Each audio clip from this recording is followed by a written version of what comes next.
வணக்கம் நண்பர்களே. மடப்புரம் அஜித்குமார் கொலை வழக்கில் பல்வேறு அதிர்ச்சிகரமான உண்மைகள் வெளிவந்திருக்கிறது. ஒரு 500 ரூபாய் அஜித்குமாரின் உயிரை பறித்திருக்கிறது என்று சொன்னால் ஆச்சரியமாக இருக்கும். சம்பவத்தன்று நிகிதாவினுடைய தாயாருக்கு ஒரு வீல் சேர் ஏற்பாடு செய்யுமாறு கேட்டுக்கொண்டிருக்கிறார்கள். அதற்கு ஒரு 500 ரூபாய் ஆகுமாறு அஜித்குமார் கேட்டிருக்கிறார். அவ்வளவு தர முடியாது என்று சண்டை போட்டிருக்கிறார் நிகிதா. கடைசியில் 100 ரூபாய் தான் கொடுத்திருக்கிறார்.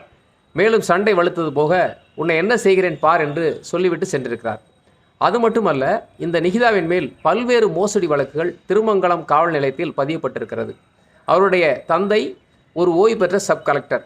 இருவரும் அரசு வேலை வாங்கி தருவதாக சொல்லி பல கோடி ரூபாய் மோசடி செய்திருப்பது பல்வேறு தகவல்களாக தெரிய வந்திருக்கிறது. அது மட்டுமல்ல, அவருடைய அதிகார திமிர், உயர் அதிகாரி IAS அதிகாரி சொந்தக்காரர்களாக இருப்பதால் என்ன வேண்டாலும் செய்ய முடியும் என்ற ஒரு ஆணவத்தினால்தான் அவர் இத்தகைய பெரிய பிரச்சனையை கிளப்பியிருப்பதாக சொல்லப்படுகிறது. அது மட்டுமல்லாமல் அவர் நகையை உண்மையிலே பறிகொடுத்தாரா, இல்லை வேண்டுமென்றே பொய்யான ஒரு புகாரை கொடுத்து விசாரிக்க சொல்லி அவரை மிரட்டியிருக்கலாம் என்று பல்வேறு தகவல் கூறப்படுகிறது. எப்படி இருந்த போதிலும் ஒரு நபருக்கு உதவி செய்ய போய் தன் உயிரை இழந்திருக்கும் அஜித்குமாருடைய சோகம் எல்லோரையும் வேதனைப்படுத்தியிருக்கிறது. அது மட்டும் இல்லாமல் ஒரு அதிகாரத்திமிர், ஆணவத்திமிர் எந்த அளவுக்கும் போகும், ஒரு தமிழக அரசையை ஆட்டி படைக்கும் அளவுக்கு சென்றிருக்கிறது என்பதை கேட்கும்போது மிகவும் ஆச்சரியமாகவும் வியப்பாகவும் இருக்கிறது. நிச்சயமாக இது பல்வேறு உண்மைகளை வெளிக்கொண்டு நம்பப்படுகிறது. அடுத்த பதிவில் சந்திக்கலாம். நன்றி.